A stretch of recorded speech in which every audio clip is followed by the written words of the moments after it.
Nagkatalo sa huling araw ng Mobile Legends Bang Bang Professional League Philippines kung ano ang magiging hugis ng Season 15 playoffs. Anong koponan nga ba ang pumasok sa upper bracket sa slot ng liga? Yan ang malalaman natin sa ulat ni teammate Rafael Bandairel. Sa huling araw ng MPL Philippines Season 15 regular season, napasakamay ng Aurora Gaming ang upper bracket slot matapos talunin ang Team Falcons sa kanilang engkwentro kahapon sa Green Sun, Makati. Dahil dito, nagtapos ang kanilang kampanya sa regular season, hawak ang impresibong 12 wins and 2 losses na kartada. Pero kinailangan nila muna itong paghirapan.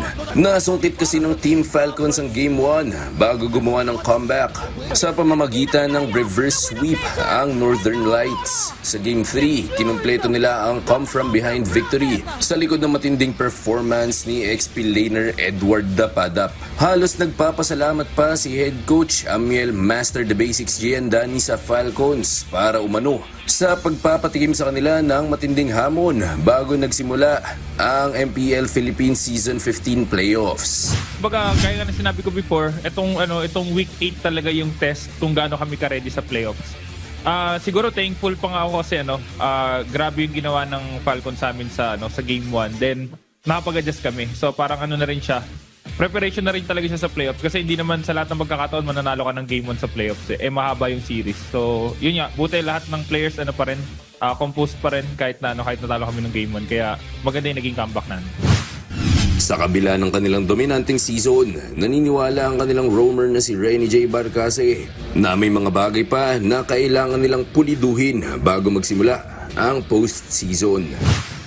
Sa ngayon, parang hirap sabihin kasi siguro meron pa rin talaga kami kailangan ma-improve . So, tingin ko magandang magandang laban lang to yung ngayon para hindi namin siya ma-experience pagdating sa playoffs. Kumbaga, katulad kanina, yun nga, nahirapan nga kami nila sa draft. Nahirapan kami kahit ang ganda ng hero namin na counter ng Esme, tingin ko. So yun po, pagdating sa playoffs, tingin ko kailangan namin maging aware pagdating sa sa mga pocket pick na mga teams. So yun tingin ko pinaka-lesson dito sa week 8. Ngayong nakatungtong na sila sa upper bracket, makakaharap ng Aurora kung anong koponan ang mananalo sa pagitan ng Onyx Philippines at Twisted Minds. Rafael Bandairel para sa Atletang Pilipino, para sa Bagong Pilipinas.